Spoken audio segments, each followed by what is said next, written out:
Good evening பிள்ளைகள். Good evening sir. சரி, okay.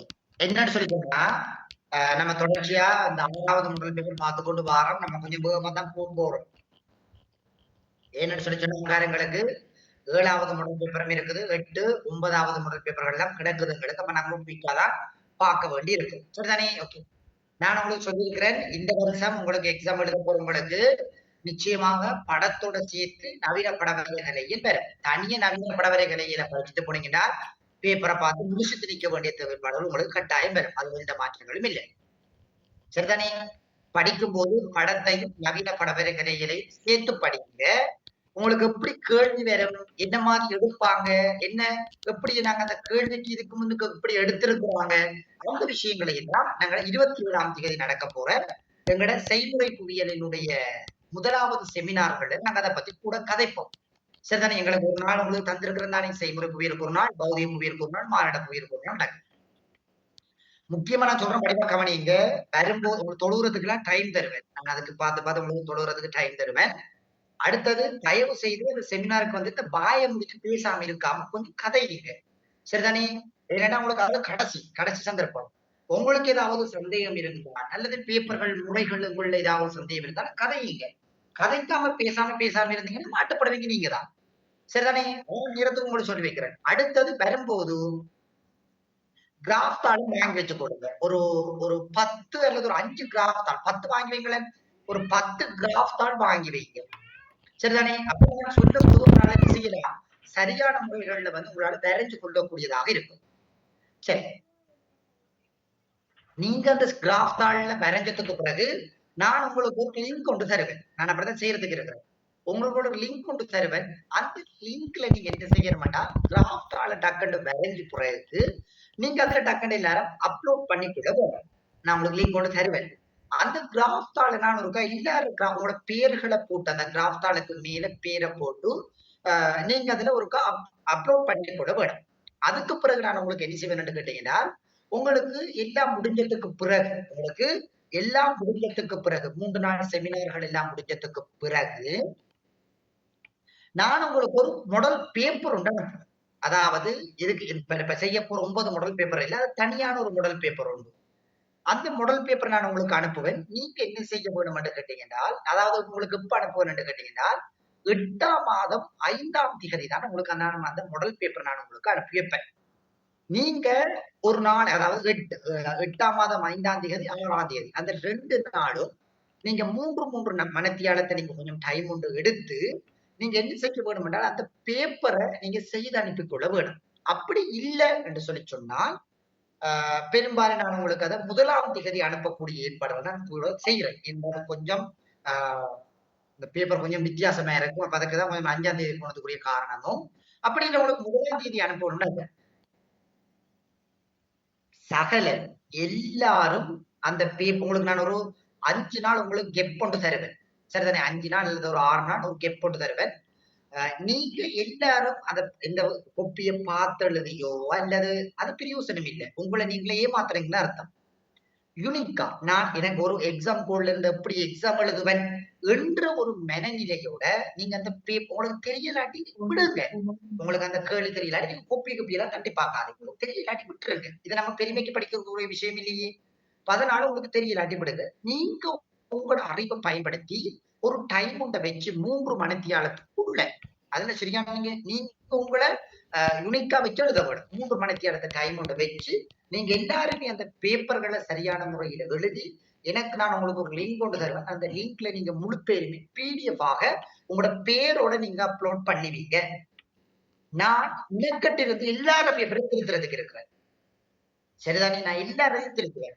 உங்களோட பேப்பர்கள் எல்லாத்தையும் திருத்தி ஒரு 5-6 நாளைக்கு நீங்க கிட்டத்தட்ட அதுல 250 பேருக்கு மேல இருக்கிறீங்க. உங்களோட எல்லாத்தையும் உங்களோட மார்க் ஷெட்யூல் அடிப்படையில் நான் உங்களுக்கு தருவேன். சரிதானே? நீங்க அந்த மார்க்ஸ்களை வச்சுக்கொண்டு 9ஆம் மாதம் நடக்க போற பரீட்சைகளுக்கு இன்னும் உங்களை தயார்படுத்துங்க. இப்ப 90 எடுத்தாலோ நான் திருத்தி தர மார்க்ஸ் உங்களுக்கு 5 மார்க்ஸா இருக்கு. நீங்க வேணுமெண்டா பாருங்க. உங்களுக்கு 80 வருதுன்னா நீங்க நினைக்கிறீங்க நீங்க 80ல நல்ல ஏத்தரிச்சு எடுக்க போறீங்க. 75 எடுக்க போறீங்கன்னா நீங்க நினைச்சு கொடுங்க 75 மார்க்ஸ் எடுக்க போறீங்க. சரிதானே? அதையும் நான் செய்யறதுக்கு இருக்கிறேன். அதுக்குரிய ஏற்பாடுகளையும் செய்து கொண்டிருக்கிறேன். பெரும்பாலும் உங்களுக்கு அதுக்குரிய ஏற்பாடுகள் நான் கட்டாயம் செய்து தருவேன். சரிதானே? அடுத்தது செமினார்களுக்கு முடிஞ்ச வரைக்கும் நீங்க வர பாருங்க. ஏனென்றால் கிட்டத்தட்ட இப்ப உதாரணமா நான் இப்ப உங்களுக்கு படிப்பிச்சு கொண்டிருக்கிறீங்களே, சில டைம்ல அது இரவுமா சொல்ற விஷயம் தானே. நான் நினைக்கிறேன் 6 மணிக்கு ஒரு 6:15க்கு 6:45க்கு ஒரு வாங்கணும் கேட்கும். அது 7 மணிக்கு வாங்க வைக்கும். சில டைம்ல அது பின்னுக்கும் போகும் உங்களுக்கு. அது வாங்கக்கூடிய தொழுகைக்குரிய டைம் விட்டு கொண்டு 9, 10 மணியும் ஆகும். நான் முடிக்கு மட்டும் நான் அந்த செய்முறை புவியியல்ல என்னத்தை நான் சொல்லணும் என்று நினைக்கிறேனோ அது சொல்லி உங்களோட டவுட் எல்லாம் கிளியர் பண்ணி எத்தனை மணிக்கு முடியும்ன்றது எனக்கும் தெரியாது, உங்களுக்கும் தெரியாது. அது மீண்டும் நான் உங்களுக்கு பிக்ஸா வச்சு கொண்டது 6 மணி. ஆனா 6 மணியை விட பின்னுக்கு போகலாம் அல்லது நம்ம சரியான முறையில கிளியர் பண்ணி முன்னுக்கு முடியலாம். சரிதானே? அதுங்கிற செமினார்களை பொறுத்து இருக்குது. டைம் நான் அலோகேட் பண்ண இல்லை. அது அன்லிமிட்டட் தான். சரிதானே? அப்ப அதை சரியான முறையில கவனத்துல கொள்ளுங்க. 6 மணி மட்டும் நடக்கும்னு சொல்லி வராது. அது நான் இப்பவே உங்களுக்கு நேரத்தோட சொல்லி இருக்கிறேன். ஏன்னா நிறைய பேர் கிட்ட கேட்டீங்க எங்களுக்கு அந்த கிளாஸ் இந்த கிளாஸ் நீங்க போங்க, நான் ரெக்கார்டிங் தருவேன். தராமல் மட்டும் ரெக்கார்டிங் தருவேன். அவ்வளவு நேரமும் நீங்க அந்த ரெக்கார்டிங் உண்மையா இருந்து பாப்பீங்களான்றது ஒரு யோசிச்சு போட்டு நீங்க அதுக்கு ஏற்ற மாதிரி அந்த முடிவுகளை எடுத்துக் கொடுங்க. நான் நேரத்தோட இப்பவே உங்களுக்கு எல்லா விஷயத்தையும் படிவா கதைச்சிருக்கேன். எல்லாரும் பேப்பர் செய்ய போறோம். ஆனா ஒரு ஆள் கூட மிஸ் பண்ணக்கூடாது. அப்படி உங்களுக்கு அதுல அப்லோட் பண்ண இயலாட்டி நான் உங்களுக்கு இன்னொரு குரூப் உங்களுக்கு நான் கதைக்கிறேன், செமினார்ல கதைப்பேன். உங்களுக்கு அதுல சரி அந்த அதுல உங்களுக்கு அப்லோட் பண்ண இயலாட்டி நான் உங்களுக்கு இந்த தேவையில்லாத கதை கதைக்க கூடாது. தனியே ஒரு வாட்ஸ்அப் குரூப் ஒன்று கிரியேட் பண்ணி பேப்பரை நீங்க செஞ்சிருக்கிற பேப்பரை பிடிஎஃப் அப்லோட் பண்றதுக்கு தனி குரூப் ஒன்று கிரியேட் பண்ணி உங்க எல்லாரும் அதில் ஆட் பண்ண சொல்லுவேன். நீங்க எல்லாரும் அதில் ஆட் ஆகிட்டு உங்களோட பிடிஎஃப்களை மட்டும் நீங்க அதுல கட கட கட போட்டு விட்டீங்கன்னா நான் உங்களுக்கு உடனே திருத்தி உங்களோட மார்க்ஸ்களை நான் உங்களுக்கு உடனே சொல்லுவேன். 3க்கு நீங்க எத்தனை மார்க்ஸ் எடுத்திருக்கீங்க, ஃபர்ஸ்ட் பார்ட்ல எத்தனை மார்க்ஸ், செகண்ட் பார்ட்ல எத்தனை மார்க்ஸ் எடுத்திருக்கின்றதையும் நான் உங்களுக்கு கட்டாயம் சொல்லுவேன். அது உங்களை இன்னும் படிக்கிறதுக்கு உங்களுக்கு ஊக்குவிக்கும். இவ்வளவு காலமும் உங்களுடைய ஆசிரியர்கள் உங்களுக்கு திருத்தி மார்க்ஸ் தந்திருப்பாங்க. இப்ப நான் திருத்தி மார்க்ஸ் தரும்போது உங்களுக்கு ஒரு புது மாற்றம் ஒன்று உருவாகும். இப்ப நான் திருத்தி 90 போட்டேன்னால் நீங்க நினைவு 90 எடுக்க போறீங்கன்றது. புவியியலை மூடி வச்சுட்டு மற்ற பாடங்களுக்கு கூட முக்கியத்துவப்படுத்தி படிங்க. என்றால் நீங்க நல்ல ரிசல்ட் எடுக்க போறீங்க புவியியல் அர்த்தம். மற்ற பாடங்களை இன்னும் வலுப்படுத்துங்க. மற்ற பாடங்களை படிச்சு இன்னும் உங்களை பலப்படுத்தி முன்னுக்கு கொண்டு வரத்துக்குரிய ஏற்பாடுகளை செய்யுங்க. சரிதானே? ஓகே. அதை நேரத்தோட இப்பவே உங்களுக்கு கதைச்சு விட்டுருக்கேன். நான் உங்களுக்கு அதுக்குரிய டியூட் உங்களுக்கு எப்ப அனுப்புவேன்னு கேட்டீங்கன்னா வருகிற வெள்ளிக்கிழமை நான் உங்களுக்கு செய்முறை புவியலுக்குரிய டியூட்டுகளையும் மற்ற டியூட்டுகளையும் குயிக்கா உங்களுக்கு அனுப்ப பார்ப்பேன். நாளைக்கு 8வது முதல் பேப்பருக்குரியதையும் 9வது முதல் பேப்பரை நான் உங்களுக்கு குரூப்ல ஷேர் பண்ணி விட்டுருவேன். சரிதானே? நாளைக்கு பிள்ளைகள் 9 மணிக்கு அல்லது பாத்தீங்கன்னா 8 மணிக்கு உங்களுக்கு பகல் கிளாஸ் போடுவேன். எல்லாரும் ஜாயின் ஆக பாருங்க. அப்படி ஜாயின் ஆனாலும் ரெக்கார்டிங் பாருங்க. சரிதானே? அதை நான் நேரத்துல உங்களுக்கு எனவே சொல்லி விட்டுருக்கேன். காலையில 9 மணிக்கு அல்லது 8 மணிக்கு கிளாஸ் போடுவேன். 3 மணித்தியாலம் அந்த கிளாஸ் நடக்கும். ஏன்னா 7வது பேப்பரை முடிக்கிறதுக்கு. அதெல்லாம் முடிஞ்ச வரைக்கும் ஜாயின் பண்ண பாருங்க. 3 மணித்தியால கிளாஸ் நடக்கிறதால ரெக்கார்டிங் பார்த்து படிக்கிறது உங்களுக்கு கஷ்டமா இருக்கும். அந்த விஷயத்தை வழிவா கவனிச்சு கொடுங்க. சரி, இப்ப எல்லாருமே விஷயத்துக்குள்ள வாங்க. நான் சொன்னது மாதிரிதான் நான் உங்களுக்கு அட்டாச் பண்ணித்தான் போட்டுக்கேன். படத்தையும் நவீன படவர கலைகளோடையும் சேர்த்து இதெல்லாம் உங்களுக்கு வருதா தெரிஞ்சிருக்கும். இதுல முதலாவது கேள்வி இடவிலக்க படம் என்றால் என்ன? இதை எல்லாரும் படிவா செய்வீங்க. பெரிய ஒரு கஷ்டமான பகுதி என்றது இல்லை இல்லையா? அதாவது பௌதிக பண்பாட்டு அம்சங்களை ஒருமித்து ஒன்றாக வரையக்கூடிய படங்களை நாங்க பொதுவாக இடவிலக்க படங்கள் சொல்லி நாங்க பொதுவாக வரைவிலக்கணப்படுத்தி சொல்றோம். இடவிலக்க படங்களை பொறுத்த வரைக்கும் பிரதான இரு பிரிவுகளை கொண்டிருக்குது. ஒன்று ஓரங்குல படம், அடுத்தது மெட்ரிக் படம் என்று சொல்லி 2 பிரதான வகைப்பாடுகளை கொண்டிருக்கு. உதாரணமா சொல்ல போனோம்னு சொன்னால் இலங்கையின் 1/50,000 படங்கள், அமெரிக்காவின் 1/50,000 இடவிலக்க படங்கள். உதாரணங்களை கட்டாயம் காட்டுங்க. அப்பதான் உங்களோட புள்ளிகள் இன்னும் சரியான முறையில வலுப்படும். 14 வரைவிலக்கணங்கள் எழுதி அதனுடைய வகைப்பாடுகளை தெரிஞ்சு அதுக்குரிய உதாரணங்கள் எழுதி விட்டீங்கன்னா உங்களுக்கு அதுக்குரிய புள்ளிகள் உங்களுக்கு கட்டாயம் வழங்கப்படும். அதுல எந்த மாற்றமும் இல்லை. இதுல யாருக்கும் சந்தேகம் இருக்குதா? இடவிலக்க படங்கள்ல யாருக்கும் சந்தேகம் இருக்கிற மாதிரி இருக்கிறீங்களா? இதுல என்ன டேஷ் டேஷ் இருக்கிறீங்க? இதுல யார் அந்த டேஷ் டேஷ்? உங்களுக்கு இந்த நேம் இல்லையா?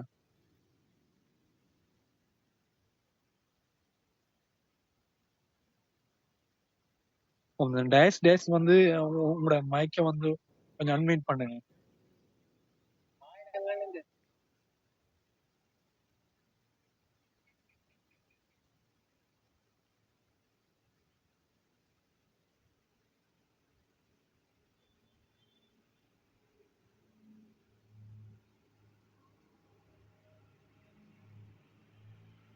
சொல்லுங்க பிள்ளை. அந்த டெக்னோ KL போன் அடிச்சிருக்கிறாள் யாரு?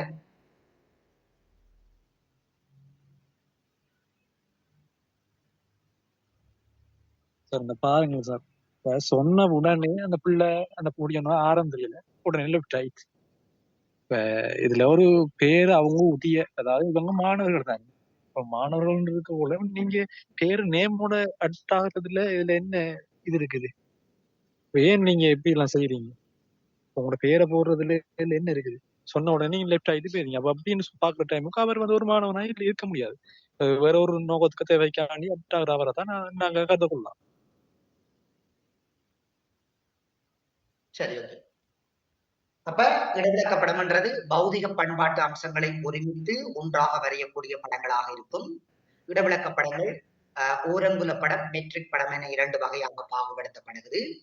உதாரணமாக இலங்கையின் 150,000 இடவிலக்க படங்கள், அடுத்தது அமெரிக்காவின் 350,000 இடவிலக்க படங்கள். 2ஐயும் உதாரணமாக காட்டி விட்டீங்கன்னா ஒன்று எழுதினாலும் பிரச்சனை.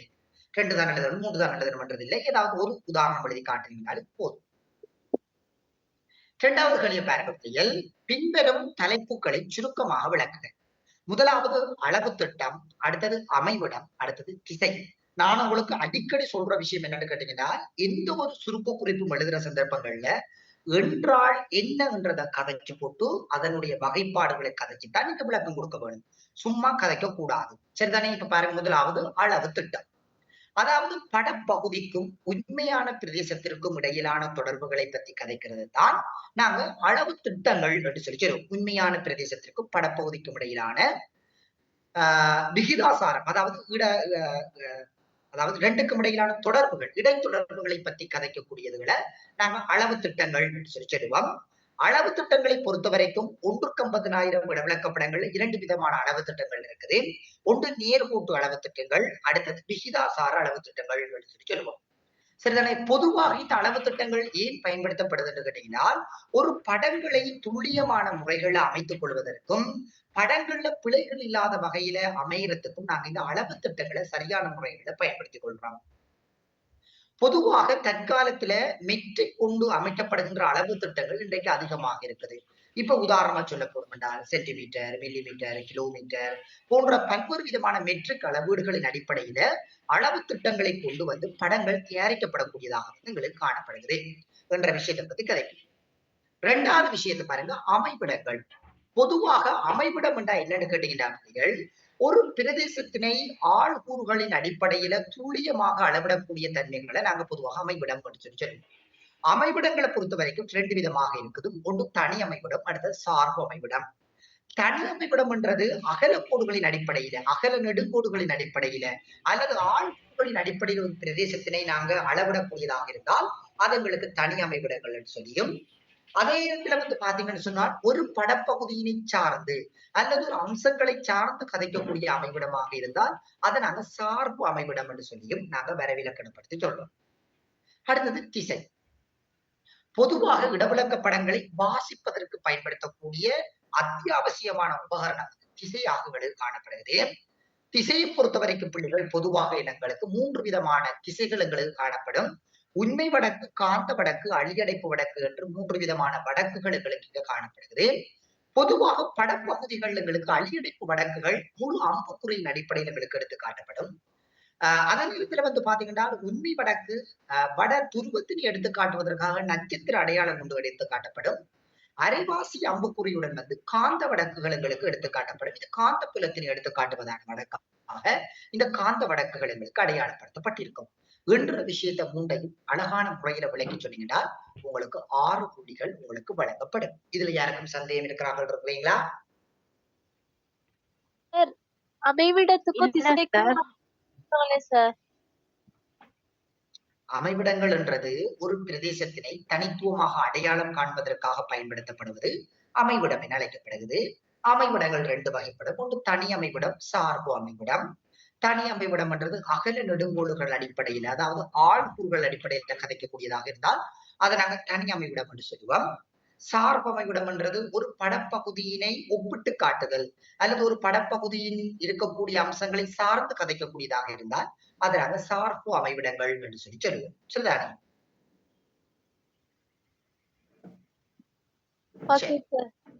அடுத்தது 3வது கேள்வியை பாருங்க. இதை நாங்க முன்னுக்கு பார்த்திருக்கிறோம். இந்த தொலையுணர்வு தொழில்நுட்பத்தினுடைய பிரதான கூறுகள் 2 விளக்குக என்று சொல்லி கேட்டிருக்கிறாங்க. எங்களுக்கு மொத்தமாக 6 கூறுகள் இருக்குது. அதாவது வந்து பாத்தீங்கன்னா சக்தி மூலக்கூறுகள் அல்லது சூரியன் என்று சொல்லி சொல்லுவாங்க. 2வது வந்து புவி மீட்பரப்பு பொருட்கள். 3வது செய்மதிகள். 4வது வந்து பாத்தீங்கன்னா செயல்முறை நிலையங்கள், பகுப்பாய்வு நிலையங்கள், மனிதர்கள் அல்லது பயன்பாட்டாளர்கள் என்று 6 கூறுகள் இருக்குது. அதுல நீங்க ஏதாவது 2 கூறுகளை சொல்லி அதை சரியான முறைகள்ல விளக்குனீங்கன்னா சரி. நம்ம இதுக்கு முதல் படிச்ச முதல் பேப்பர்லயும் நான் உங்களுக்கு விளக்கம் தந்திருக்கிறேன் இல்லையா பிள்ளையா? ஓம் சார். தந்திருக்கீங்க. அப்புறம் நமக்கு தேவையில்லை நமக்கு தெரியாத விஷயங்களை கொஞ்சம் கூட முக்கியத்துவப்படுத்தி படிப்போம். ஏன்னா இதெல்லாம் சிங்கள பேப்பர்கள் இருக்கக்கூடிய டைப்புகள் தான் முடியல். அதனால அந்த கேள்வி பேப்பர்ல வாரது அப்படியே நான் உங்களுக்கு ரான்சல் பண்ணி தந்திருக்கிறேன். அடுத்தது 8வது மாடல் பேப்பர்ல உங்களுக்கு மேல் மாகாண பேப்பர்களை ரான்சல் பண்ணி கொண்டு வந்திருக்கிறேன். 8வது மாடல் பேப்பர்ல சரிதானே? எங்களுக்கு பேப்பர் செய்ய செய்ய எங்களுக்கு புது புது ஐடியா வரும். பாருங்க 4வது கேள்வி கவனிங்க. தொலையுணர்வு தொழில்நுட்பத்திற்கும் மரபு ரீதியான முறைமைக்கும் இடையிலான வேறுபாடுகள் 3 தருக. அப்ப தொலையுணர்வு தொழில்நுட்பத்திற்கும் மரபு ரீதி இதுக்கு நான் உங்களுக்கு முதல் படிப்புக்கு தந்திருப்பேன் நினைக்கிறேன் இல்லையா? இதெல்லாம் தந்திருக்கிறேன். எல்லாருமே இதெல்லாம் பாருங்க. கேள்விகள் எங்களுக்கு வார்ந்த பிள்ளைகள் ஒரே பேட்டர்ன் தான் பயன்படுத்துவாங்க. சொல்ற விஷயம் வந்து தானே அதை நீங்க சரிங்க. இப்ப இதை இன்னொரு விதமாக கேட்கலாம். அப்படி பார்ப்போம். செய்மதிகளுக்கும் மரபு ரீதியான படத்துக்கும் இடையிலான தொடர்பு என்ன அப்படி கேட்கலாம். செய்மதி படத்திற்கும் மரபு ரீதியான படத்துக்கும் என்ன? விமான ஒளிப்படத்திற்கும் மரபு ரீதியான படத்துக்கும் என்ன அப்படின்னு கேட்கலாம். பிறகு மண்டையை வச்சு திணிக்கிறது என்னடா அப்படி ஒரு கேள்வி கேட்டு தானே என்ன எல்லா முறையும் விட உங்களுக்கு மாத்தி வச்சு சுத்தி வச்சு உங்கள்கிட்ட கேட்கிறாங்க. செய்மதி தொழில்நுட்பத்தில் இதுக்கெல்லாம் படிக்கிறோம். விமான தொழில்நுட்பத்தில் தொலைவுணர்வு தொழில்நுட்பத்துக்காக படிக்கிறோம். அப்ப இந்த கேள்வி 3 உடைக்கலாம் பாத்தீங்களா? எப்படி செய்மதி படத்திற்கும் மரபு ரீதியான படத்துக்கும் கேட்கலாம், விமான ஒளிப்படத்திற்கும் மரபு ரீதியான படத்துக்கும் கேட்கலாம், தொலைவுணர்வு தொழில்நுட்பத்திற்கும் மரபு ரீதியான படத்துக்கும் கேட்கலாம். பாருங்க ஒரே கேள்வியை 3 பேட்டர்னை பயன்படுத்தி கேட்பாங்க. ஒரு கேள்வி வருதுன்றப்படி கொஞ்சம் அந்த கேள்வியை வந்து யோசிங்க. சார் எங்களுக்கு எப்படி சொல்லி தந்தவர், இந்த தலைப்புக்குள்ள எங்களுக்கு என்னென்ன விஷயங்களுக்கு சொல்லி தந்தவர்ன்றதை யோசிச்சுங்கன்னா டக்குன்னு உங்களுக்கு ஒரு ஐடியா வந்து பக்கத்து செய்து கொள்ளக்கூடிய மாதிரி இருக்கும். சொல்ற விஷயம் தானே. கேள்விகள் பலவிதமான வகையில உங்கள்ட்ட கேள்விகள் வந்து கேட்கப்படலாம் பிள்ளைகள். அதை கொஞ்சம் கூட ஞாபகம் வச்சிருந்து கொஞ்சம் யோசிச்சுங்கன்னு சொன்னா உங்களுக்கு சிம்பிளா விட வரும். இந்த 3வது கேள்வியில யாருக்கும் சந்தேகம் இருக்கிறீங்களா சொல்லுங்க சார். குரோசியோ வந்து குளிர்நீரோட்டம் தானே? எது பிள்ளை? குரோசியோ ஏன் நீங்க அதை கொண்டு இதுக்குள்ள கொண்டு வரீங்க? இப்ப போனீங்கடா அங்க உலகப்படத்துக்குள்ள போய் நிப்பீங்க கேள்வி கேட்டு சரிதானே? இப்ப நம்ம உலகப்படம் நேற்று படிப்பிக்கலாம். உலகப்படம் அதுல வச்சு கேள்வி கேட்டு இருக்கலாமா இல்லையா? என்னடா ஒவ்வொரு பகுதி படிக்கும் போது அந்த பகுதி சார்ந்த கேள்வி கேட்டீங்கன்னா உங்களுக்கு அந்த பகுதியோட மன தெளிவுத்தன்மை வந்து வேற சரிதானே? இவட்டு போட்டு மற்ற பகுதிகளுக்குள்ள போனீங்க என்றால் உங்களுக்கு அது இப்ப நீங்க இந்த பிள்ளைக்காண்டு சொல்றேன். பிறகு நீங்க மற்ற ஆகல அதை கேள்வி கேட்டு அதுக்குள்ள நிக்காதீங்க சரிதானே? இப்ப பொதுவாக நீரோட்டங்களை பொறுத்த வரைக்கும் பிள்ளைகள் உலகம் அதாவது நெட்ல தேடினீங்கன்னா ஒரு விதமான தன்மை இருக்கும். நெட்ல தேடி பாத்தீங்கன்னா ஒரு விதமான தன்மைகள் இருக்கு. அதே நேரத்துல வந்து பாத்தீங்கன்னு சொல்லி சொன்னா எங்களுக்கு ஆசிரியரால வழங்கப்பட்டிருக்கிற கூடியதுல போய் பாத்தீங்கன்னா ஒரு விதமாக இருக்கும். உங்களுக்கு இதுல உங்களுக்கு குழப்பம் வரும். நீங்க பொதுவாக பிள்ளைகள் மினிஸ்ட்ரியில சொல்லப்பட்டிருக்கக்கூடிய விஷயங்களை மட்டுமே நீங்க படியுங்க. வேறு ஏதாவது ஒன்று எடுத்து படிச்சீங்கடா உங்களுக்கு என்ன நடக்கும் கேட்டீங்கன்னா குழப்ப நிலை தான் உங்களுக்கு வரும் சரிதானே? அப்ப அதனால உங்களுக்கு அந்த மினிஸ்ட்ரி பேப்பர்ல சொல்லப்பட்டிருக்கிற விஷயங்களை மட்டுமே நீங்க எடுத்து படியுங்க. உங்களால சிம்பிளா செய்து கொள்ளக்கூடிய மாதிரி இருக்கும் சரிதானே பிள்ளை? Okay sir. படம் தொலைவுறவு தொழில்நுட்பத்தை பாத்தீங்களா? இப்ப நம்ம அது அடுத்ததுக்குள்ள போனோம்டா அப்படின்னு அடுத்த தலைப்புக்குள்ள போனோம்னால் நீங்க அதுலயே கேள்வி கேட்டு அதுலயே நிற்பீங்க. அப்புறம் பேப்பரை முடிச்சுக்க மாட்டேன் சரிதானே? அதான் உங்களுக்கு அந்தந்த பகுதிக்குள்ள டவுட்டுகளை கேட்டு கொண்டு வந்தீங்கன்னா மற்ற பிள்ளைகளுக்கு பிரியோசனமே இருக்கு. சரி, அடுத்த கேள்விக்குள்ள வாங்க. தரவு தகவல் எங்களுக்கு கட்டாயம் பெறக்கூடிய பகுதி. நாங்க நம்பி படிக்கலாம், எங்களுக்கு தொடர்ச்சியாக வரும், நம்பிக்கையாக படிச்சு நல்ல ரிசல்ட் எடுக்கக்கூடிய பகுதிகள் தான் எங்களுக்கு இந்த தரவு தகவல் சார்ந்த வினா பகுதிகள். தரவுகளினுடைய வகைப்பாடுகள், தரவு சேகரிக்கிற முறைமைகள், இது 2ம் இதுக்குள்ள இருந்துதான் உங்கள்ட்ட கேள்விகள் வரும். பாருங்க இதுல வித்தியாசமான கேள்விகள் கேட்கிறாங்க. முதலாவது கேள்வி நூலக மூலாதாரம் என்றால் என்ன சொல்லி கேட்கிறாங்க. என்ன நூலக மூலாதாரம்? இரண்டாம் நிலை தரங்கள் அனைத்தையும் ஒரு ஸ்டோர் பண்ணி வச்சுக்கிறது. வெளியிடப்பட்ட மற்றும் வெளியிடப்படாத ஆவணங்களினை சேகரிப்பதற்காக பயன்படுத்தப்பட்ட ஒரு அதுதான் நூல். சரியான விரைவிலக்கணம். வெளியிடப்பட்ட மற்றும் வெளியிடப்படாத ஆவணங்களினுடைய தொகுப்புகளாக காணப்படக்கூடியதுகளை நாங்க நூலக மூலாதாரங்கள் என்று சொல்லுவோம். பெரும்பாலும் இந்த முறை பிள்ளைகள் உங்களுக்கு நூலக மூலாதாரங்கள் இணையங்கள் சார்ந்த கேள்விகள் கேட்கப்படலாம். சரிதானே? சில வேளைகள் உங்களுக்கு ஒப்பீடு செய்ய சொல்லியும் கேட்கலாம். அதுல கொஞ்சம் கூட கவனம் வச்சு கொடுங்க. எதுல இணையதளங்கள்லையும் நூலக மூலாதாரங்களையும் ஒருக்கா படியுங்க. நான் அதாவது உங்களுக்கு கூட நூலக மூலாதாரங்களை பத்தி கதைக்கிறதுக்குரிய காரணம் அதுகளை கொஞ்சம் கூட பாருங்க. சரி, அப்ப வெளியிடப்பட்ட மற்றும் வெளியிடப்படாத ஆவணங்களினுடைய தொகுப்பாக காணப்படக்கூடியதுகளை நாங்க பொதுவாக என்னன்னு சொல்லுவோம் என்று கேட்டீங்கன்னா நூலக மூலாதாரங்கள் என்று சொல்லுவோம். இப்ப நூலக மூலாதாரங்கள் என்று சொல்லும் போது பத்திரிகைகள், அது நேரத்துல நூல்கள், சஞ்சிகைகள், ஆய்வு கட்டுரைகள் எல்லாமே ஒரு இடத்தில் இருக்கக்கூடிய தன்மைகளை நாங்க நூலகங்கள் அவதானித்துக் கொள்ளக்கூடியதாக எங்களுக்கு இருக்கும். இரண்டாவது கேள்வி பாருங்க. முதல்நிலை தரவுகளை சேகரிக்கும் ஆய்வாளன் கொண்டிருக்க வேண்டிய பண்புகள் இரண்டினை விளக்குக. ஒரு முதலாம் நிலை தரவுகளை சேகரிக்கக்கூடிய ஒரு ஆய்வாளர் ஒருவர் என்னென்ன பண்புகளை கொண்டிருக்க வேண்டும் என்று சொல்லி கேட்கிறாங்க. என்னென்ன பண்புகளை கொண்டிருக்க வேண்டும்? இதுக்கு நான் உங்களுக்கு முதல் கேள்வி தந்திருக்கேன்னு நினைக்கிறேன் இல்லையா?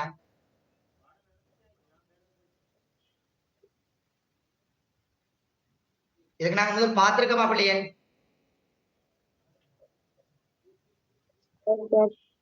ஓகே, அடுத்த கேள்வி பாருங்க. மூணாவது கேள்வியை பாருங்க. பின்வரும் நூலக மூலாதாரங்களை ஆராய்க. நூல்கள் மற்றும் ஆண்டு அறிக்கைகள்.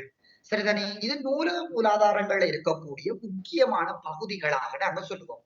இந்த நூல்களையும் ஆண்டு அறிக்கைகளையும். சரி, நூல்கள் என்றா என்னன்னு பாத்தீங்கன்னா பிள்ளைகள், இந்த நூல்கள்ல பொதுவாக அதிகளவான தகவல்களை நாங்க ஒரு இடத்தில் பெற்றுக்கொள்ளக்கூடிய ஒரு அம்சம் தான் நாங்க நூல்கள் என்று சொல்லி சொல்லுவோம்.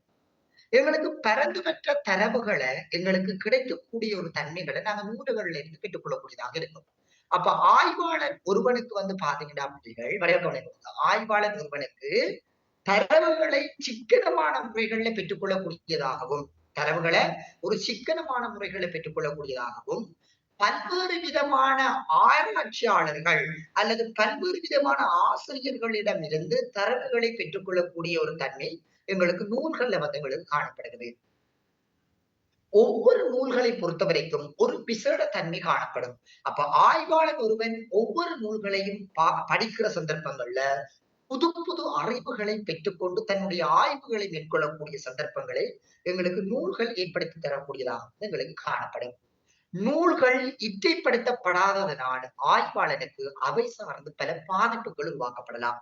ஆகவே ஆய்வாளர் ஒருவன் நூல்களை ஆதாரமாக கொள்கின்ற போது இற்றைப்படுத்தப்பட்ட தகவல்களையும் சேர்த்து ஆய்வுக்குட்படுத்துதல் மிக முக்கியமான விடயமாக இருக்கும். இதுல நீங்க நன்மை தீமைகளை வச்சு கதைக்கவில்லையா கொஞ்சம் உங்களோட வரைவிலக்கணங்களை கொஞ்சம் தெளிவா இருக்கும். அப்ப நூல்கள் இருக்கக்கூடிய நன்மைகளை வச்சு கதைங்க, தீமைகளை வச்சு கதைங்க. இதுதானே பிள்ளையே? ஜென்ரலாக இருந்தானே சார்? என்ன ஜென்ரலா எழுதினாலும் சரிதானே? ஜென்ரலா எழுதலாம். இதெல்லாம் நீங்க பாடத்திற்கு தரது வேண்டிய பாடங்கள் இல்லை. பொதுப்படையா எழுதுங்க. ஜென்ரலா அந்த விஷயங்களை வச்சு கொண்டு பொதுப்படையா எழுதுங்க. சரிதானே? சொல்லுங்க. இதுல நோட்ஸ் நீங்க தந்த டியூட்ல தானே? இல்ல, நூல்கள் ஆண்டறிக்கைக்கு இருக்கான்னு நினைக்கிறேன். சார் அது இல்லையே சார், ஆண்டறிக்கை இல்ல சார். இதுக்கு நோட் பண்ணி கொடுறீங்களா? Okay sir. ஓகே, எங்கட பேப்பர் ஓகே எங்கட பேப்பர் காப்பி இருக்கு தானே, அதையும் நோட் பண்ணுங்க. சரிதானே? Okay sir. தலையங்க போட்டுக் கொள்ளுங்க. நூலக மூலாதாரங்கள் சொல்லி தலையங்க போட்டுக்கொள்ளுங்க. நூலக மூலாதாரம். சார் நீங்க புதுசா அப்டேட் பண்ண டியூட் லீக்கா சார்? பெரும்பாலும் இருக்காதுன்னு நினைக்கிறேன். ஏன்னா இது ஒவ்வொரு மாடல் பேப்பர்கள் தானே தம்பி. அந்த மாடல் பேப்பர்கள் இருக்கக்கூடிய விஷயங்களை நம்ம கூட பார்க்க வேண்டி வரும். சரியா சிமார்? Okay sir. அப்ப எழுதி கொள்ளுங்க. நூலக மூலாதாரம் தலையங்கம் போட்டு கொண்டு எழுதுங்க. எழுதி கொள்ளுங்க. வெளியிடப்பட்ட மற்றும் வெளியிடப்படாத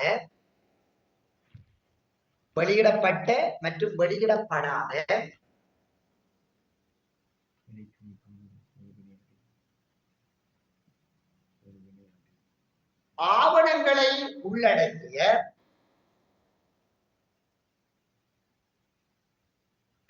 ஆவணங்களை உள்ளடக்கிய தரவு சேகரிக்கும் முறைமை, ஆவணங்களை உள்ளடக்கிய தரவு சேகரிக்கும் முறைமை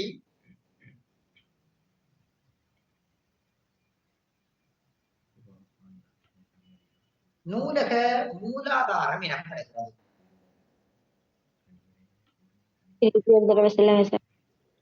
வெளியிடப்பட்ட மற்றும் வெளியிடப்படாத ஆவணங்களை உள்ளடக்கிய தரவு சேகரிக்கும் முறைமை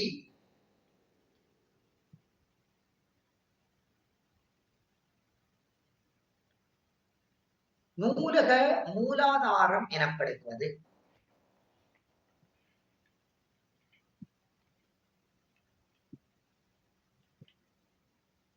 நூலக மூலாதாரம் எனப்படுகிறது.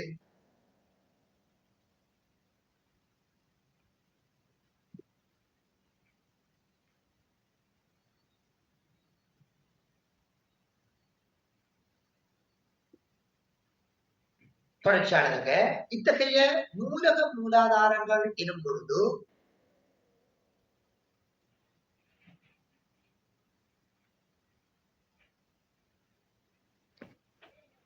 நூல்கள்,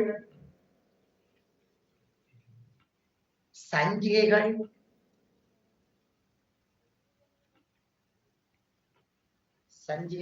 பத்திரிகைகள்,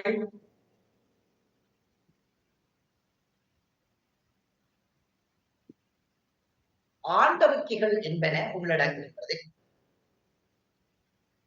ஆண்டறிக்கைகள் என்பன உள்ளடங்குகின்றது. என்ன சார்? ஆண்டறிக்கைகள் என்பன உள்ளடங்குகின்றது.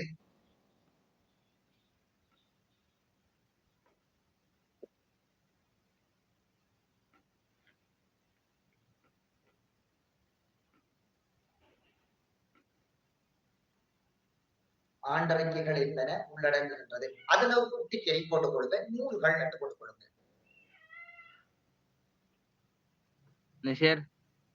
நூல்கள் நூல்கள் என்று சொல்லி ஒரு குட்டிக்கை போட்டுக் கொடுங்க.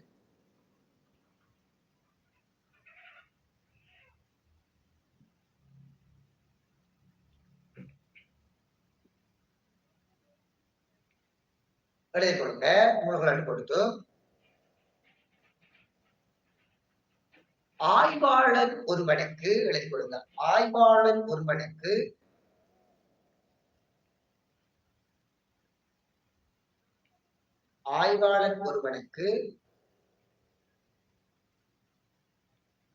தரவுகளை மிக எளிமையாக பெற்றுக் கொடுக்கும் மூலாதாரமாக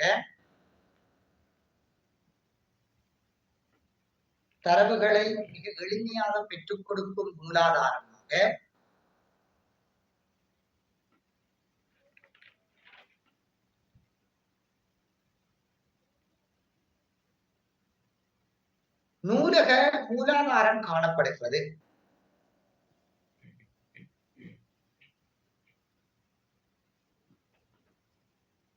நூலக மூலாதாரம் காணப்படுகிறது.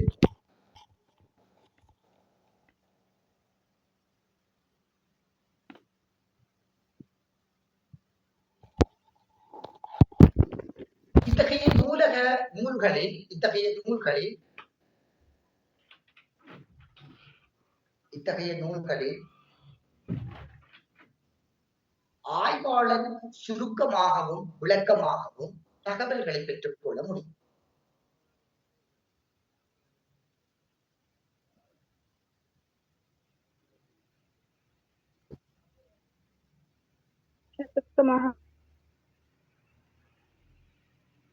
தகவல்களை பெற்றுக் கொள்ள முடியும்.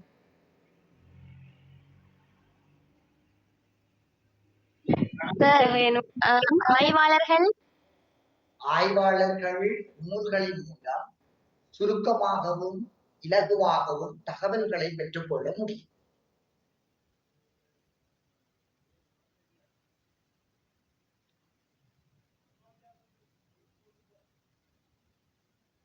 தொடர்ச்சியாளருங்க ஒவ்வொரு நூலாசிரியர்களும்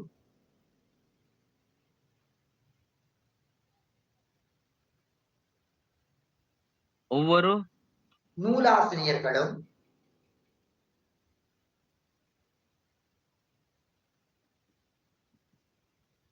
புது புது முறைகளை கையாளுகின்றமையினால்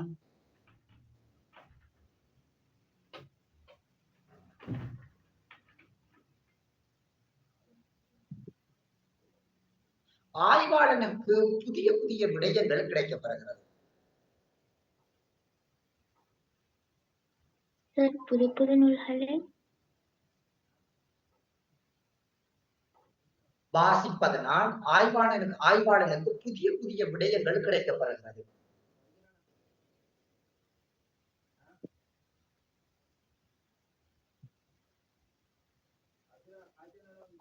புதிய புதிய முறைகள் புதிய புதிய விடயங்கள் கிடைக்கப்பெறுகிறது.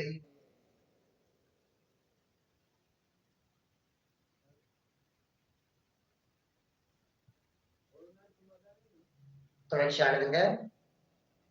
நூல்கள்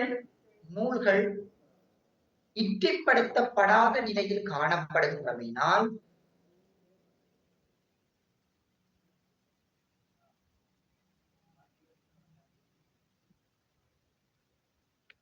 என்ன சார்?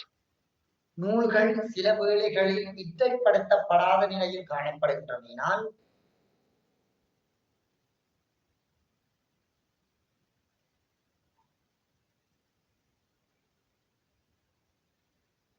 கொஞ்சம் திருப்பி சொல்லுங்க. நூல்கள் இற்றைப்படுத்தப்படாத நிலையில் காணப்படுகின்றமையினால் சார் இற்றைப்படுத்துறேன்னு சொன்னா இற்றைப்படுத்தினா அப்டேட் பண்றது. இற்றைப்படுத்தப்படாத நிலையில் காணப்படுகின்றமையினால் சில வேளைகளில் ஆய்வுகள் தவறாக அமைவதற்கும் சந்தர்ப்பம் உண்டு. சில வேளைகளில் ஆய்வுகள் தவறாக அமைவதற்கும் சந்தர்ப்பங்கள் உண்டு.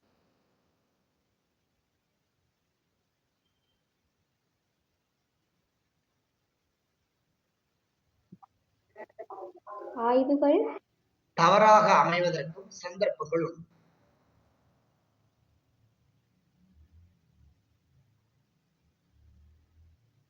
ஆய்வாளர் நூல்களை பயன்படுத்தும் போது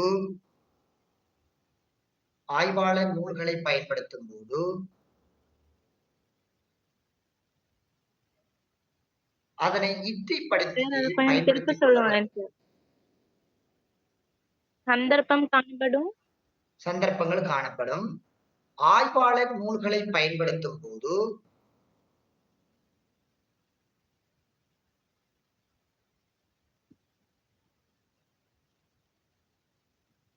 அதை இற்றைப்படுத்தி பயன்படுத்திக் கொள்ள வேண்டும்.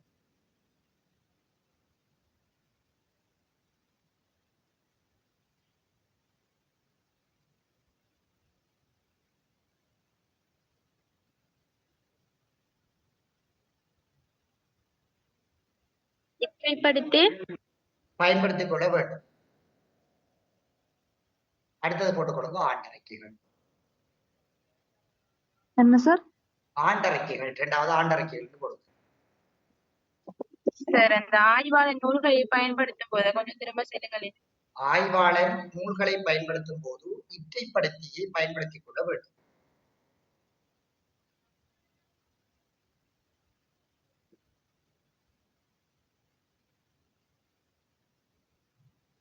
அடுத்த தலைங்க போட்டுக்கொள்ளுங்க ஆண்டறிக்கைகள்.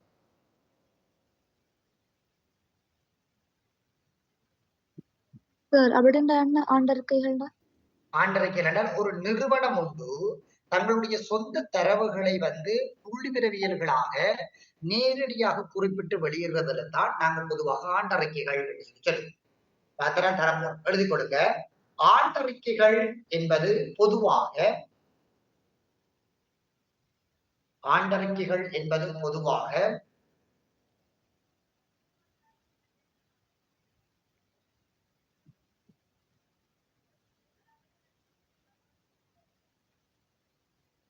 முதலாம் நிலை தரவு மூலாதாரங்கள் ஆகும்.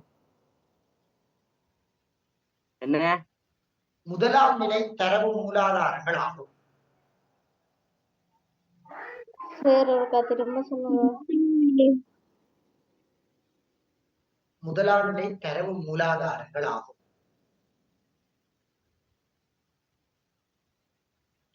ஏனெனில் ஏனெனில் ஒரு நிறுவனம்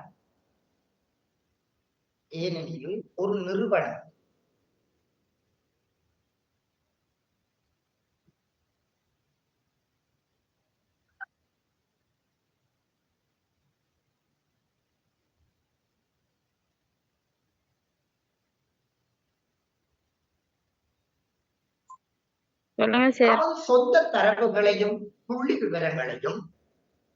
தமது சொந்த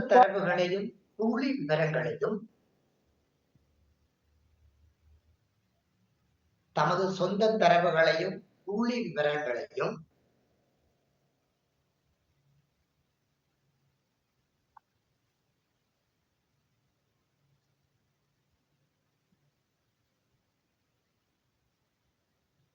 நேரடியாகவும் முதல் முறையாகவும் இதில் வெளியிடுகின்றது.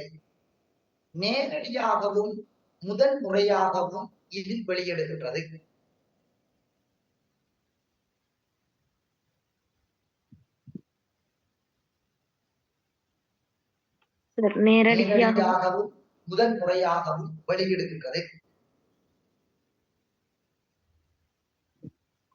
சார் சொல்லுங்க. இந்த ஆண்டறிக்கை வந்து அப்ப 2ஆம் நிலை தரவு மூலாதாரமா? சாரி, முதலாம் நிலை தரவு மூலாதாரமா? இப்ப என்னன்னு சொன்னா, இப்ப பொதுவாக நாங்க இதை முதலாம் நிலை தரவுகளுக்குள்ள பொதுவாக சொல்லிக் கொள்ளக்கூடிய பார்த்தா சொல்ல போற அடுத்தது. பொதுவாக அநேகமாக வந்து பாத்தீங்கன்னா, இப்ப ஆய்வாளர் ஒருவன் நேரடியாக அந்த நிறுவனத்தில் இருக்கக்கூடிய விஷயங்களை நேரடியாக பகுத்து தொகுத்து வழங்குகின்ற விஷயமாக இந்த ஆண்டறிக்கை என்றது எங்களுக்கு இருக்குது. அத இன்னும் ஒரு தரவுகளுக்காக நாங்க பயன்படுத்தும் போது அது எங்களுக்கு 2ஆம் நிலை தரவு மூலாதாரமாக எங்களுக்கு மாறும். ஆய்வாளர் ஒருவர் நேரடியாக அந்த நிறுவனங்கள் தொடர்பான தரவுகளை பகுத்து தொகுத்து அது ஒரு ஆண்டறிக்கையா விளைகிறார். அதை இன்னும் ஒருவர் எங்களுக்கு பயன்படுத்துகிற சந்தர்ப்பங்கள் எங்களுக்கு அது 2ஆம் நிலை தரவு மூலாதாரங்களாக எங்களுக்கு மாறும். சரிதானே? அப்ப அந்த 2ஆம் நிலை தரவு மூலாதாரமா? ஆனா பொதுவாக உங்களோட சிலபஸ் 2ஆம் நிலை தரவுலாம் வரும். இப்ப முதலாம் நிலை தரவுகளுக்குள்ள நாங்க உதாரணமா எல்லா விஷயங்களுமே பிள்ளைகள் முதலாம் நிலை தரவுகளால் எடுக்கப்படும். பிறகுதான் அது எங்களுக்கு என்ன செய்யும்? 2ஆம் நிலை தரவுகளுக்குள்ள வரும். அதை நாங்க மாறி மாறி பயன்படுத்த எங்களுக்கு என்ன வரும்? 2ஆம் நிலை தரவுகளுக்குள்ள மாறிக்கொண்டு வரும். அதாவது 2வது முறையாக நாங்கள் பயன்படுத்த எங்களுக்கு அது 2ஆம் நிலை தரவு மூலாதாரங்களாக மாறிக்கொண்டு வரும். சரியா அப்துல்லா? இப்ப உதாரணத்துக்கு அது எம்சிக்யூல வந்தாக்கா எம்சிக்யூ வந்தா நீங்க அதை வச்சு கொண்டு அடிக்கலாம். எம்சிக்யூக்கு வந்தா இப்ப என்னன்னு சொல்றது, ஆண்டறிக்கைகள் என்றது நிச்சயமாக 2ஆம் நிலை மூலாதாரங்கள் தான். ஏன்னு கேட்டீங்கன்னா, ஆய்வாளர் முதலாம் நிலையில தரவுகளை சேகரித்தாலும் நாங்க கூட 2வது முறையில நாங்க அதிகமா பயன்படுத்துவோம். ஆகவே அது எங்களுக்கு 2ஆம் நிலை தரவுகளுக்கு அதிகமான தன்மைகளுக்குள்ள வரும். சரிதானே? அப்ப தொடர்ச்சியானதுங்க. இத்தகைய ஆண்டறிக்கைகளை ஆய்வாளன் 2வது தரவைகளாக பயன்படுத்தி சொல்லுங்க.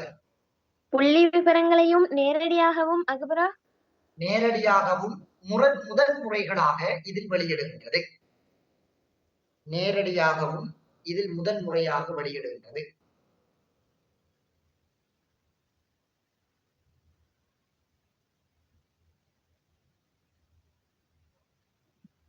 தொடர்ச்சியாளருங்க. இத்தகைய ஆண்டறிக்கைகளை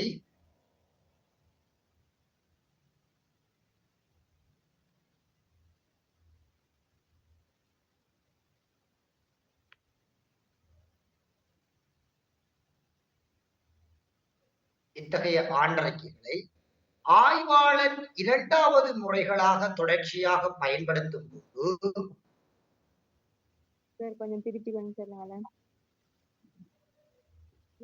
இத்தகைய ஆண்டறிக்கைகளை ஆய்வாளன் 2வது முறைகளாக பயன்படுத்தும் போது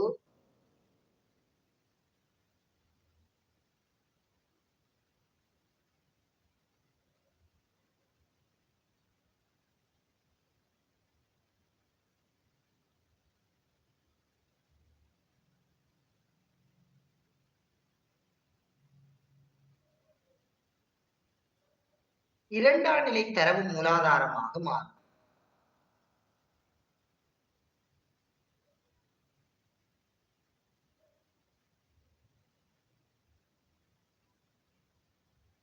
அண்ணா சார் இரண்டாம் நிலை தரவு மூலாதாரமாக மாறுகிறது.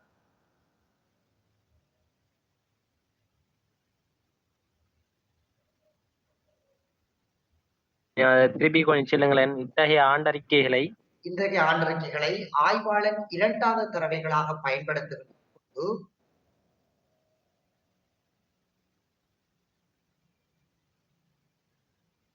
அவை இரண்டாம் நிலை தரவுகளாக மாறுகிறது.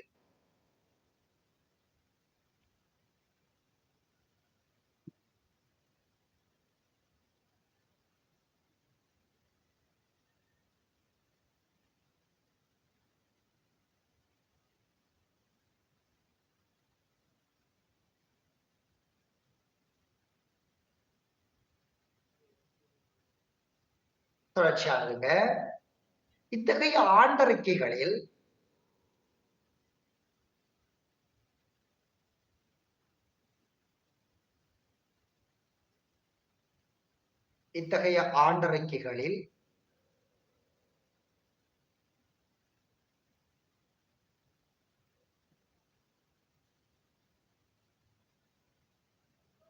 சொல்லுங்க சார். அந்நிறுவனங்களின் முக்கியமான விடயங்கள் மற்றும் பருவகால தன்மைகள் என்பன குறிப்பிடப்பட்டிருக்கும்.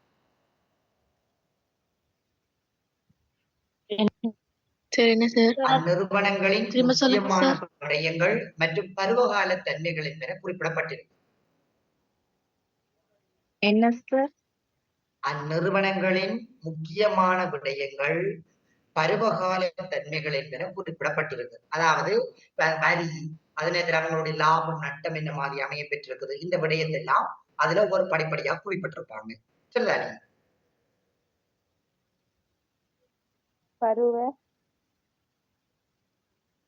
பருவகால தன்மைகளும் குறிப்பிடப்பட்டிருக்கு. இத்தகைய ஆண்டறிக்கைகளில் அதிகம் அட்டவணைகளும் வரைவுகளும் காணப்படும்.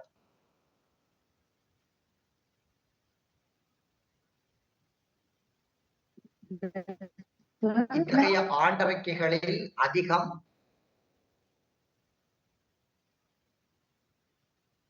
அட்டவணைகளும் வரைபடங்களும் காணப்படும்.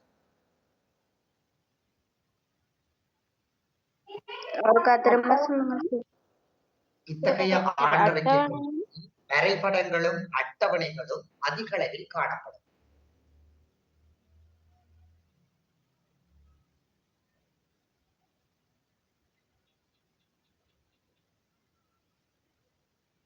சரி, அடுத்தது பாருங்க பிள்ளைகள், 4வது கேள்வி. நூலக மூலாதாரத்தினுடைய நன்மைகள் மற்றும் தீமைகள். இதெல்லாம் எங்களுக்கு படிவா தெரியும் இல்லையா? ஒரு நூலக மூலாதாரத்தினுடைய நன்மைகள் என்ன, தீமைகள் என்னன்றது. பொதுவா பார்த்தோம்னா நன்மைகள் என்றதன் அடிப்படையில் மிக முக்கியமான 3 விஷயத்தை பத்தி கதைப்போம். நன்மைகள் என்று சொல்லும் போது பிள்ளைகள் தகவல்கள் பாத்தீங்கன்னா சரியான நிபுணத்துவம் பெற்றவர்களால வெளியிடப்படுறதால ஒரு துல்லியத்தன்மையா இருக்கும். சரிதானே? தரவுகள் ஒரு நிபுணர்களால வெளியிடப்படுறதால அந்த தரவுகள் துல்லியத்தன்மையா இருக்கும். அடுத்தது பாத்தீங்கன்னா அடுத்த நூலகத்தில் இருக்கக்கூடிய நூல்கள் எல்லாம் வகைப்படுத்தப்பட்டு ஒழுங்குபடுத்தப்பட்டிருக்கிறதால நாங்க தரவுகளை பெற்றுக்கொள்றது எங்களுக்கு இலகுவாக இருக்கு.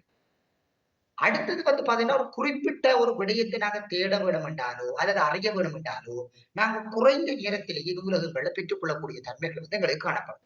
இது எங்களுக்கு நன்மை. என்ன பிள்ளை?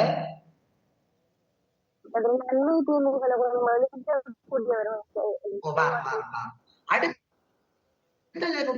பிள்ளைகள் இந்த இதுல இருக்கக்கூடிய நூல்கள் எல்லாம் எங்களுக்கு புதுப்பிக்கப்படாதால அப்டேட் பண்ணப்படாத இற்றிப்படுத்தப்படாத அதே நேரத்துல பாத்தீங்கன்னா நாங்க தரவுகளை சேகரிக்கிற சந்தர்ப்பங்கள்ல நூலகங்கள் பாத்தீங்கன்னா திறக்கப்படாமல் மூடப்படுகிற சந்தர்ப்பங்கள் கூடுதலாக இருக்கும்.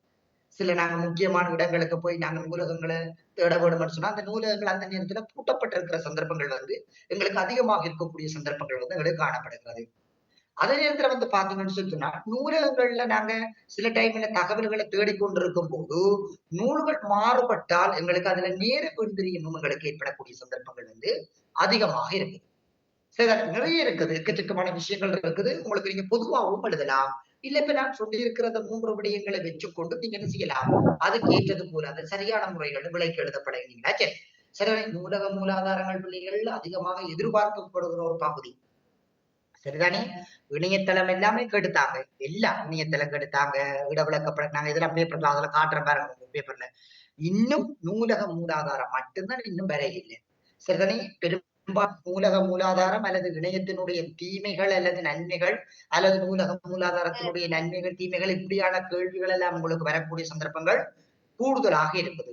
அதனால அதுகளுக்கு கொஞ்சம் கூட முக்கியத்துவம் கொடுங்க. அவங்க எப்படி கேள்வி கேட்பாங்கன்றது தெரியல.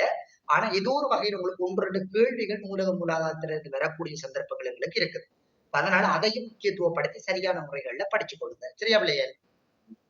இணையத்தின் தீமைகள் என்ன சார்? என்ன விட இணையத்தினுடைய தீமைகள் விளங்கல. ஒரு ஆள் கதைச்சீங்கன்னா தான் விளங்குமே. நான் சொல்லுவேன்.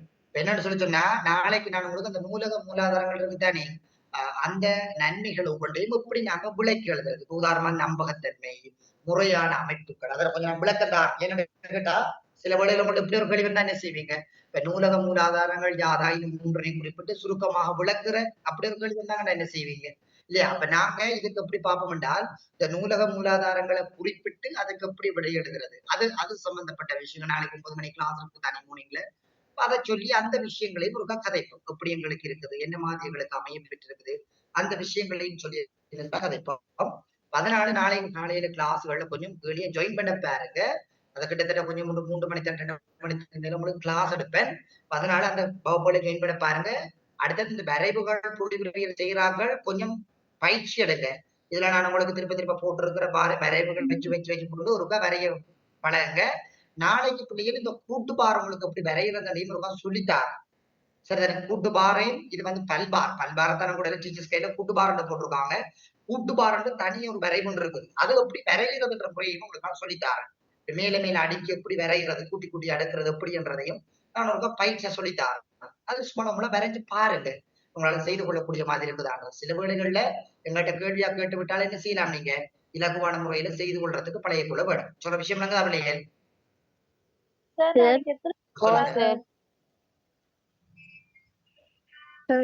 அதனால 3 மார்க்ஸ்க்கு கேட்டா சும்மா நார்மலா 3 மார்க்ஸ்க்கு ஏத்தாப்புல 3 இது கொடுத்தா போதுமா சார்? நம்ம கட்டுராம எழுத வேண்டிய அவசியம் இல்லையே. இப்ப நீங்க சரியான முறையில விளக்க வேணும். இப்ப 75 எடுத்தாலும் 90 எடுத்தாலும் ஏதான் நாங்க 75ல எடுக்க யோசிக்க கூடாது, 90ல வச்சு எடுக்க வேணும். இந்த பதங்களோட சர்ஸ்கோர் கூடும். சரிதானே? அப்ப அதனால பிள்ளைகள் இன்னொரு விஷயத்த சொல்றேன். ஸ்கூல்ல எழுதுற சில டீச்சர் அவங்களுக்கு நார்மலா மார்க்ஸ் போடுவாங்க. ஸ்கூல்ல நடக்கிற விஷயங்களை வச்சு கூட உங்களுக்கு இட போடாதீங்க. சரிதானே? இன்னும் உங்களுக்கு சரியான முறையில பேப்பர் செய்து கொள்ள முடியுமோ அந்த அளவுக்கு பேப்பர்களை செய்து பாருங்க. சரியான முறையிலையும் படிச்சு கொள்ளுங்க. சரிதானே? அப்ப நாளைக்கு நாங்க இதனுடைய மற்ற விஷயங்களை நாளைக்கு காலையில 9 மணி அல்லது 8:30 பெரும்பாலும் கிளாஸ் போடுவேன். அதுகளில் கட்டாயம் ஜாயின் பண்ண பாருங்க. சரிதானே? பல்வாருக்கு பதிலாக வரைகிற ஒரு வரைவை குறிப்பிட்ட புனியா வரைபடம் மூலம் காட்டுகண்டா அது எப்படி சார் வரையணும்? புனியா வரைபடம் நான் இதெல்லாம் உங்களுக்கு சொல்லி தந்துறான் இல்லையா பிள்ளைகள்? நம்மளோட வரைவு புத்தகத்துல சரியான முறையில இருக்குது. நீங்க என்ன கிளாஸுக்கு வாரீங்களா? இல்ல சார், பேப்பர் கிளாஸ்க்கு தான் அந்த பேப்பர் கிளாஸ்ல சொல்லிருப்பேன். நீங்க வரைவு கிளாஸுக்கு வரையில ஒரு தனியா? ஓம் சார். வரைவுகள் புத்தகம் இருக்கு. அந்த யாரும் வரைவு புத்தகம் இருந்தா அதை ஒரு குறுப்புல தூக்கி போட மாட்டீங்களா பிள்ளைகள்? அது யாரும் பின் பண்ணி வச்சிருக்கிறார்கள். ஒரு குறுப்புல எழுதி உங்களுக்கு ஷேர் பண்ணி விடுவாங்க. அதனால அந்த வரைவு புத்தகத்துல கொடுத்துருக்கிறேன். அது வரைவுத்தாள்லயோ சார் வரையணும்? புனியா வரைவுத்தாள்ல நோம இல்ல, அது நீங்க கூட விடைத்தாள்ல வரையலாம், அது பிரச்சனை இல்லை. அந்த புனியா வரைபடம் நீங்க கூட விடைத்தாள்ல வரைஞ்சு காட்டலாம், அது பிரச்சனை வராது. சார், தரவு தகவல்கிட்ட நோட்ஸ் இருந்துச்சுன்னா போட்டு விடுங்களேன். தரவு தகவலுக்குரிய நோட்ஸ்களா? ஓம் சார். தரவு தகவலுக்குரிய நோட்ஸ்கள் பிள்ளைகள் பொதுவா உங்கள்கிட்ட கேள்வி பாருங்க, ஜென்ரலா எழுதுங்க. அந்த தரவு தகவலுக்குரிய கேள்விகள் சரி, நம்ம அதையும் ஷேர் பண்ணி கொடுங்க. சரிதானே? ஓ சார், உங்களோட நோட்ஸ் இருந்துச்சுன்னா போடுங்க.